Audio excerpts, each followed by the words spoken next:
Bonjour, je voulais vous parler d'une notion importante survenue suite à une discussion avec quelqu'un ce matin. Depuis le départ de notre existence, nous sommes empreints d'une notion complètement erronée qui consiste à nous faire croire qu'il faut que l'on soit dans le contrôle. Que si l'on contrôle sa vie, on est dans la réussite, que si l'on contrôle son poids par exemple, on va faire des envieux. Une notion qui nous amène à vouloir toujours plus la maison idéale, la voiture rutilante, puissante, l'enfant parfait, le job extraordinaire. Mais ce contrôle-là n'existe pas. Il n'a de valeur, ce contrôle, que celle de nous faire arracher les cheveux, de nous mettre dans un état d'angoisse, d'anxiété, de soucis en permanence. On ne contrôle pas grand-chose, on ne contrôle certainement pas le temps qui passe, on ne contrôle pas la pluie ni le beau temps, on ne contrôle même pas notre propre corps autant qu'on l'imagine, sinon, si c'était le cas, on ne serait jamais malade. La seule chose par contre que l'on peut contrôler, c'est notre mode de pensée. Nos pensées contrôlent nos émotions contrôlent nos actions et de nos actions découlent les événements de notre vie. Le contrôle, il commence et il se termine avec notre façon d'articuler nos pensées. Cette impression que certains peuvent avoir d'être aux commandes de leur vie parce que leurs placards sont pleins donne l'impression que je contrôle les choses. J'ai accumulé, j'ai gagné au lieu de perdre. Je contrôle en fait dans quelle direction va ma vie. La certitude, le contrôle, c'est dans notre cerveau tout ça. Si vous arrivez à contrôler vos pensées, nul besoin d'accumuler, d'empiler, d'engranger comme si vous étiez vous.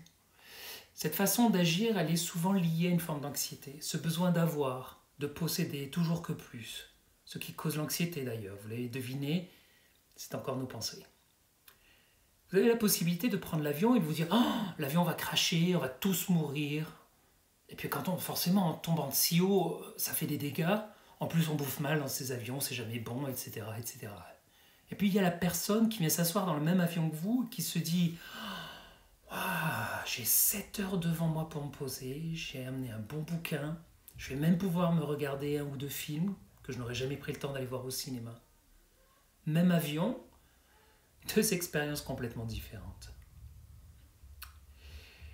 Vos pensées contrôlent vos émotions. Vous pouvez apprendre à contrôler la façon dont vous nourrissez votre cerveau avec vos pensées et ainsi manifester votre existence différemment. Ça s'appelle aussi la neuroplasticité. Créer de bonnes pensées pour créer de bons neurones et manifester une bonne expérience de vie. De la même manière, créer des pensées négatives pour créer des neurones négatifs et manifester une existence misérable. C'est ce que l'on constate pendant ce confinement. Il y a le clan de ceux et celles qui vivent mal la situation et le clan de ceux qui en profitent quelque part.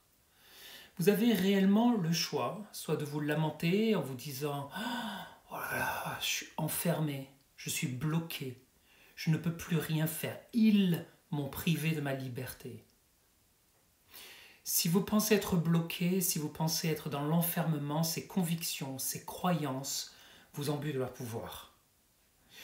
Plus vous vous focalisez sur la notion d'enfermement et plus vous vous sentirez enfermé. Il y a un choix que nous avons tous. Notre cerveau, pour ça, est absolument incroyable et fabuleux. Nous pouvons rationaliser tout ce qui ne va pas, tout ce qui fait que je vis un enfer au quotidien, que cette situation est horrible, ou bien nous pouvons dire stop à ce processus de pensée. Cette situation, comme toute situation, passera. Et qui sait, on en sortira peut-être meilleur, grandi, mieux dans notre axe, on sera peut-être plus conscient que l'on n'existe que parce que l'autre, les autres existent.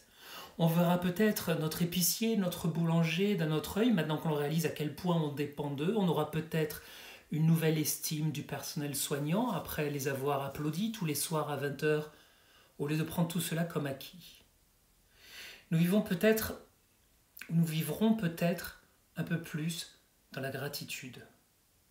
Nous sommes en train de réaliser que nous avons besoin les uns des autres, nos commerçants qui nous nourrissent, nos voisins qui nous aident, les personnes de notre communauté ou de nos communautés respectives qui trouvent les moyens de se mettre au service des autres pour fabriquer des masques ou autres. Nous avons le choix d'utiliser ce temps pour apprendre quelque chose de nouveau, comme une langue étrangère, ou le solfège, ou bien apprendre à peindre.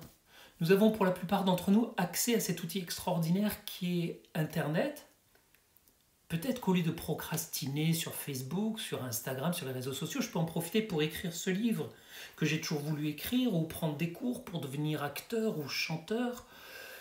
Peut-être que je peux l'utiliser pour me mettre au service des autres et partager mes connaissances sur un sujet donné ou venir en soutien à quelqu'un de façon virtuelle.